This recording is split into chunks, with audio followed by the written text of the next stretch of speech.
네, 윤 대통령과 계엄군에 대한 고소 고발도 잇따르고 있습니다. 대통령 비상계엄 선포 행위와 계엄군의 국회 진입이 내란에 해당한다는 겁니다. 검찰은 직접 수사가 가능한지를 들여다보고 있습니다. 취재 기자 연결해서 자세한 소식 알아봅니다.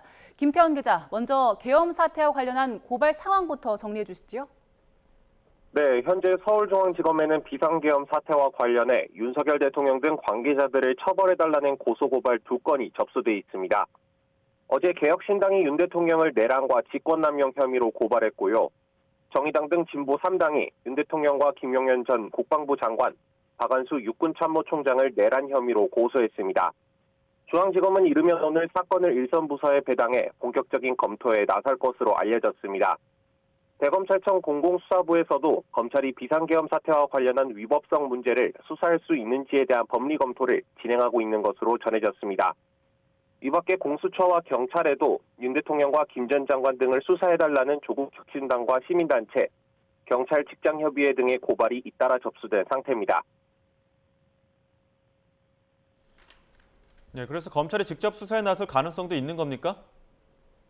네, 크게 2가지 문제가 있습니다. 우선 지난 2021년 검경 수사권 조정으로 검찰의 직접 수사 범위에선 내란죄가 빠져 있고요. 함께 고발된 직권남용죄의 경우 내란죄와 달리 헌법상 대통령의 불소추 특권 범위에 포함되어 있습니다. 수사는 할 수 있겠지만 직권남용 혐의가 인정된다고 하더라도 기소해서 형사소송을 수행하는 건 현직 대통령 신분에서는 어렵다는 겁니다. 이런 점 등을 고려해 직접 수사에 나서지 않고 경찰로 사건을 이송할 가능성이 언급되는데요. 반면 직권남용 혐의로 우선 윤 대통령에 대한 수사에 착수한 뒤 내란죄까지 수사할 수 있다는 해석도 있습니다. 검찰 규정상 수사 대상 범죄와 직접 관련성이 있는 범죄라면 범위 밖이라도 수사가 가능하기 때문입니다. 검찰은 조만간 법리 검토를 마친 뒤 수사나 이송 여부에 대해 밝히겠다는 방침입니다. 네, 비상계엄 선포부터 해제까지의 과정에서 헌법상 문제가 없었는지 판단해달라는 헌법 소원도 제기됐다는데 이 부분도 짚어주시죠. 네, 민주사회를 위한 변호사 모임은 어제 윤 대통령의 비상계엄 선포 행위에 대한 헌법소원 심판을 헌법재판소에 청구했습니다. 집회와 결사의 자유, 언론의 자유, 표현의 자유 등 기본권을 침해받았다는 것을 확인해달라는 겁니다. 한국법조인협회도 같은 취지의 헌법소원을 헌법재판소에 청구했다고 밝혔습니다. 그런데 헌법소원 심판은 기본권이 현재 시점에서 침해되고 있는지가 청구의 자격 요건이 되는데요. 비상계엄이 해제된 상태이니 일단 원칙적으로는 심리 대상이 되기 어렵습니다.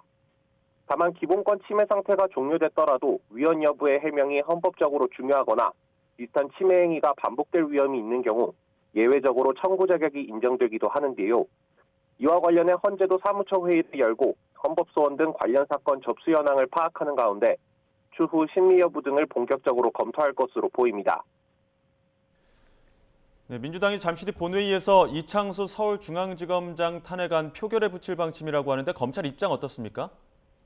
네, 검찰에서 탄핵안 표결을 앞두고 공식적으로 나온 입장은 아직 없습니다. 탄핵 대상인 이창수 서울중앙지검장 오늘 청사에 정상적으로 출근해 근무 중인 것으로 전해졌는데요. 탄핵안 표결 논의가 급물살을 타면서 검찰로서도 상황을 예의주시하고 있습니다.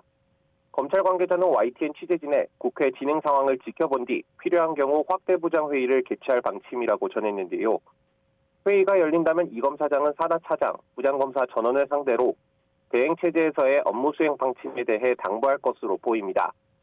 탄핵안이 가결되는 즉시 이 검사장 등 중앙지검 지휘부 검사 3명의 직무가 정지되는 만큼 수사와 공소 유지에 차질이 불가피할 전망입니다. 지금까지 서울중앙지검에서 YTN 김태원입니다.